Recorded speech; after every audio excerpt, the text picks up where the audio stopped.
How do I get more customers to come through the door? How am I going to make payroll if things don't pick up? Why does it feel like no matter how hard I work, Monday always feels like starting over? I used to ask myself those questions all the time. And for the longest time, I thought the answer was work harder, stay longer, figure it out. Turns out that wasn't the answer. The answer was something nobody had ever shown me. Hey, my name is Michel Cassista. I lost $163,000 on a small town coffee shop. And ever since then, I've been trying to understand what actually makes small town businesses grow. Let me take you back to a conversation I had with my wife inside our coffee shop. I walked in one afternoon and the place was empty. Every chair pushed in perfectly. Everything spotless. You could see straight through the shop and right out the front window because nobody was there. Not one customer. And I looked at my wife and said, "Why is it still empty?" She talked to another business owner in town that morning, someone who had been at it way longer than us. And that owner had told her the same thing. This time of year is always slow. And my wife said it to me the same way that owner had said it to her, like she already made peace with it. I remember standing there thinking, that can't be the answer. We can't barely make payroll when things are normal. Now you're telling me we're supposed to just sit here and wait until things get back to normal? So I did what I always do when something doesn't make sense to me. I started searching YouTube videos, audiobook, podcasts. There's got to be something somewhere that explained this. And then I found a book. I can't remember the exact title, something like How to Make Maximum Money in Your Coffee Shop. Short book, an hour and a half maybe. So I listened to it on a drive to Prince George. I was doing a Costco run for the coffee shop. And then I listened to it back again on the way back to back, twice in a row. When I got back, I told my wife, "You need to read this." She doesn't do audiobook, so I downloaded the ebook for her because the stuff in it made so much sense it almost made me angry. The first thing the book said was this: most people think they're in the hospitality business or the coffee business or the restaurant business. But no, you're in the business of selling. And that one sentence reframed everything. Because up until that moment, I really believed if our coffee is great, people will come. If the food is great, people will come. If the place is clean and friendly and we work hard enough, people will come. It's like that line in the movie Field of Dreams. If you build it, they will come. I believed that. Nobody ever told me that customers needed to be led, invited, persuaded, followed up with, given a reason to come back. Nobody ever told me that was my job. Then the book talked about understanding how much a customer is actually worth to you. Not just what they spend today, what they spent over months and years if you keep them coming back. How to calculate it, how to increase it. And I was sitting there thinking, we've got a POS system. We could track every single one of those numbers right now. But we never even thought to look. Then the book talked about upsells, training your staff. Do you want a muffin with that? Do you want a sandwich before you go? Same way McDonald's does it when they ask, do you want a fries and a Coke with that? One question instantly increased the value of every single customer who walks through your door.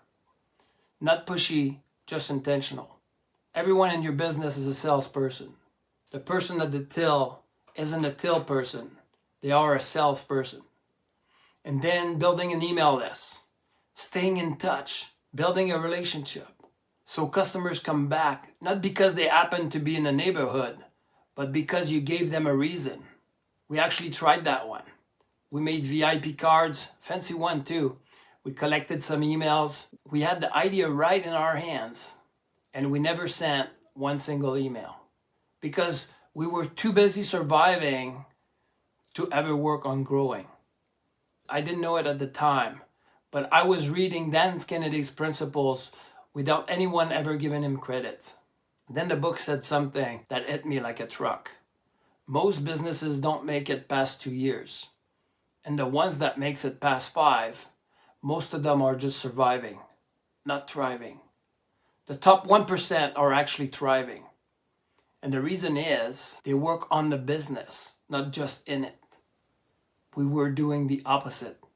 Completely running around like a chicken with his head cut off. Putting out fire every single day. Reacting to everything, building nothing. In hockey, it doesn't matter how good your defense is. If you don't score goals, you're not winning. We were playing defense every single day and calling it hard work. And here's the part that still gets me. None of those ideas were complicated. Every single concept in that book made complete sense the moment I heard it. Lifetime value, upsells, follow-up, building a list, intentional offers. It wasn't that it was hard to understand. It was that nobody had ever put it in front of me before. That's the trap I'm talking about. Not stupidity, not laziness, not bad luck, a missing map. But even after I read that book and understood the principles behind it, I still couldn't implement any of it. And the reason was simple.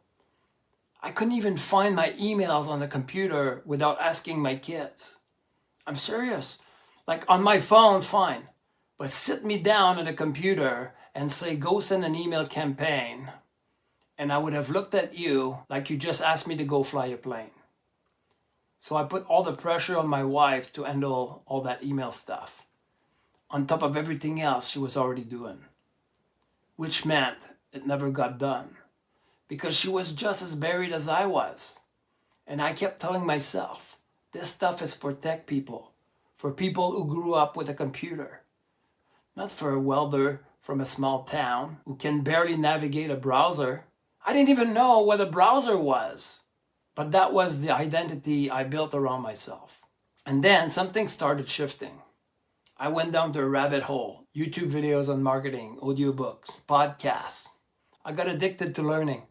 And I kept noticing the people having success online were using the exact same principle as that coffee shop book. Attention, offers, follow-up, relationship, lifetime values. It doesn't matter what that business was. You're still dealing with a human being at the end of the day. That was the real realization. The principles don't change, only the tools do. But every time I tried to follow along with something technical, a course, a tutorial, a setup video, I'd hit a wall. The platform changed, the menu looked different, the button moved, and I'd fall behind and quit. And then I thought about welding, because I almost quit welding too. My first welding teacher told me I was too slow, that welding wasn't for me. But I kept going anyway, because somebody would show me what to do. Then I'd do it again and again, until pretty soon I could do it on my own. I became a master at welding and fabricating, not because I was naturally gifted, because I could follow instruction and repeat. That's the same thing. If somebody showed me exactly what to do, step by step, I can follow it. That's not a tech skill. That's just being willing to learn. And then I saw Russell Brunson on stage at the 10X Growth conference in Miami, in the Marlin Stadium.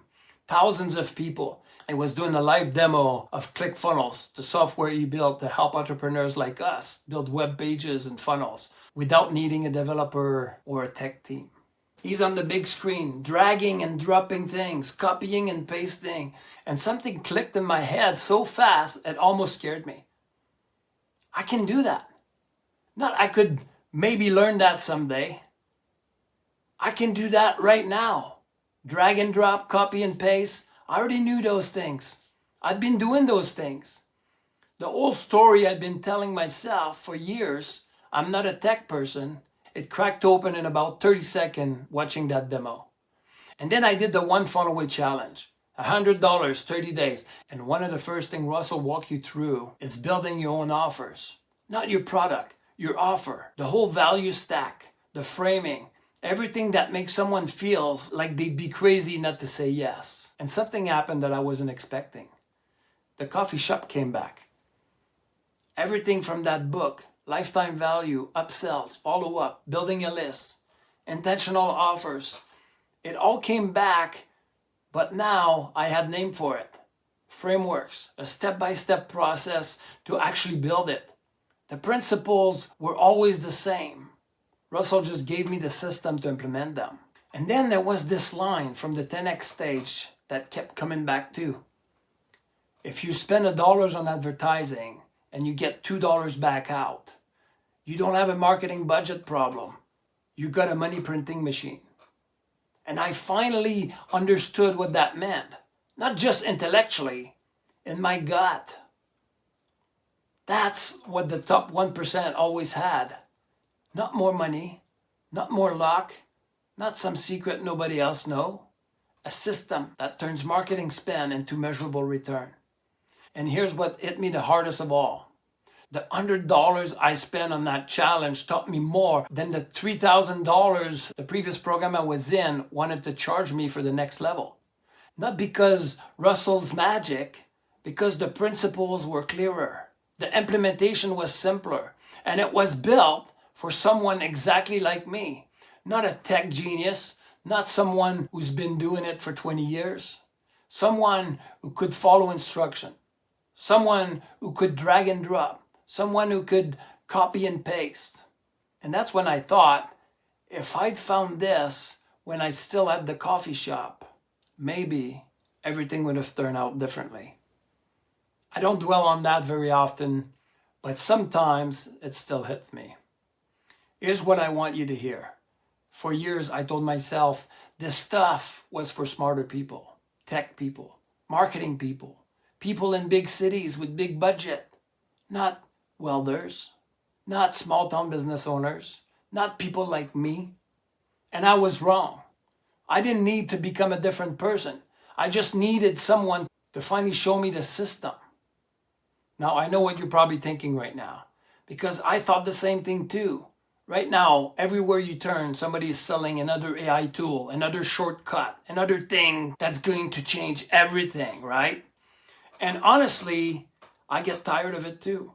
Because here's the truth. AI doesn't magically fix bad marketing. It just helps you do bad marketing faster if you don't understand the principles underneath it. If you feed it garbage, you get garbage back quicker. The internet changed business. Social media changed business. Now AI is changing business faster than ever. And that's exactly why the principle matter more now, not less. Because tool changes constantly. Human behavior doesn't. But recently, I went through Russell Brunson AI Secret Challenge. What hit me wasn't the AI. It was that the whole thing is built on the same direct response marketing principle that Dan Kennedy taught the top 1% for over 40 years. The same ones that were in that coffee shop book without anyone ever giving him credit for. The same one Russell simplified into drag and drop. And once you understand those principles, AI becomes leverage. The concept that hit me the hardest inside that challenge is the thing Russell calls the one-person marketing machine. Basically, our one person, not even working full-time on marketing, can now do the same kind of work that used to take an entire marketing department. We're already exhausted. We're already doing everything. So marketing become these things we know we should do, but never fully get around to. That's what this changed. It's not really about AI. It's about finally having the leverage. It's about getting some of your life back. And honestly, that's why I wanted to share it. Because if someone had shown me this stuff earlier, maybe I would have avoided a lot of pain. So I reached out and became an affiliate for the challenge. If you want to check it out, I'll leave a link in the description down below. So yes, like I said, it's an affiliate link, but right now the challenge is still free.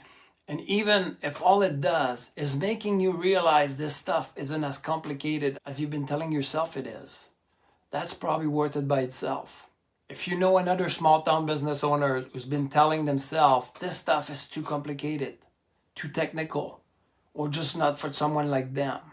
Share this video with them. This is the conversation nobody in your town is having. Subscribe, because in the next video, I want to talk about the business owners who's been watching this thinking, yeah, but my situation is different. My town is too small. My business is unique. That stuff works for other people, not for me. And if that's you, you're in the right place, because I used to think the exact same thing. Most small town businesses are playing the reset game. They open, they hope they survive the week, and Monday comes and they start over. The one who break out of it are not smarter, they're not luckier, they're not in bigger town. Somebody just finally showed them the blueprint. If you're tired of guessing, this channel is for you.